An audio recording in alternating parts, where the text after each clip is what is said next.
என்னப்பா பார்க்கவே சோகமாக இருக்க? உன் பொண்டாட்டி உன்னை கடைக்கெல்லாம் விட மாட்டா. இன்னைக்கு எப்படி இங்கே வந்து உட்காந்துருக்க? டார்ச்சர் தாங்க முடியலண்ணே, அதே கிளம்பி வந்துட்டேன். பொண்டாட்டினாவே டார்ச்சர் தான் நினைப்பா.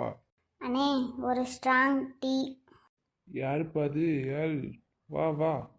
என்னண்ணே டீ கடையில்? டீ கடையில் என்ன சரக்கடிக்கவா உட்காந்துருப்பாங்க? டீ குடிக்கதப்பா, வாப்பா. உன்னையெல்லாம் உன் பொண்டாட்டி இந்த பக்கமே விட மாட்டாளே, எப்படி இங்கே வந்து?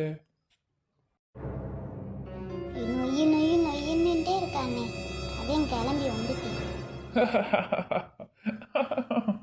என்னண்ணே ஒருத்தன் சோகமாக சொல்லிக்கிட்டு இருக்கேன், இப்படி சிரிக்கிறீங்க? மன்னிச்சிருப்பா மன்னிச்சிருப்பா. இப்போதே ஒருத்தர் டார்ச்சர் தாங்க முன்னாடி வந்துட்டு சொன்னார். நீயும் அதே சொல்றியா? அதே சிரிப்பு வந்துருச்சு. எல்லா புருஷங்களும் இக்கும் இதே நிலமைதான் போல.